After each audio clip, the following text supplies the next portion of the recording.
Kasama ko nga yung pamilya ko para kumain ng masasarap na pagkain. Syempre mare, libre ko dahil minsan lang to. Medyo kinakabahan lang ako sa tuldok-tuldok na to. Shoot mare, nangangamoy mamahalin. Samahan mo pa ng damo-damo, parang ibig ko nang tumakbo.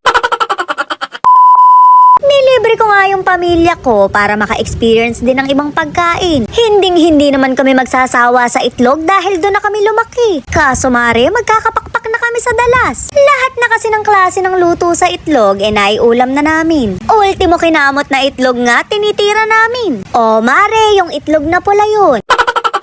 Siyempre kasama rin yung bebe ko na akala mo turumpo. Nandito rin yung kapatid kong nakatube kahit wala namang pinagkakapitan. Talaga namang nagbabara ka pa, dagdag labahin lang yan. Kita mo naman mare, dinaig pa akong mag-nail extension. Mahahalata mo talaga sa pamilya namin kung sino yung hindi naguhugas ng plato. Nagpapahaba pa ng buhok, panay naman kuto.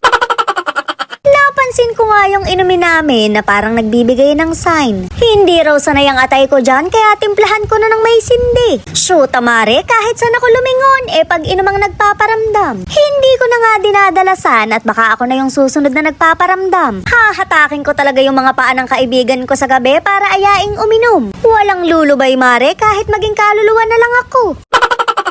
Dumating na nga yung pagkain namin kaya kakain na kami. Malamang alangan namang sayawan namin. Kahit nga masasarap ang pagkain, ito mumurahin. Mapapamura ka sa sarap pero hindi ka mapapamura sa presyo. Medyo nagdadalawang isip lang ako dahil sa itsura ng mga pagkain. Yung mga tuldok-tuldok na yan mare, may kamahalan sa iba. May mga damo-damo pa na talaga namang nakakakaba. Lalo na yung mga tawag sa pagkain na mahirap bigkasin. Nabulol ka na nga sa pagbigkas, nabulol ka pa sa pagbabayad.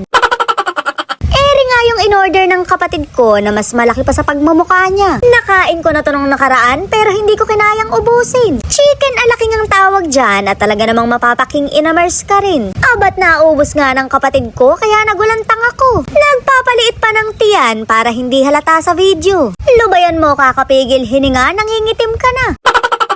Marami nga kaming natirang pagkain kaya titirahin ko pa. Sayang naman mare, baka matira pa ng iba. Paano na lang talaga ako papayat neto? Mahilig ako sa tira-tira. Pero mas mainam na sa ngayon na pagkain ng laman ng tiyan ko kaysa bata. Gusto ko pa namang magkaanak mare pero mahirap ang buhay. Kaya lubay-lubayan muna yung tira-tira na yan.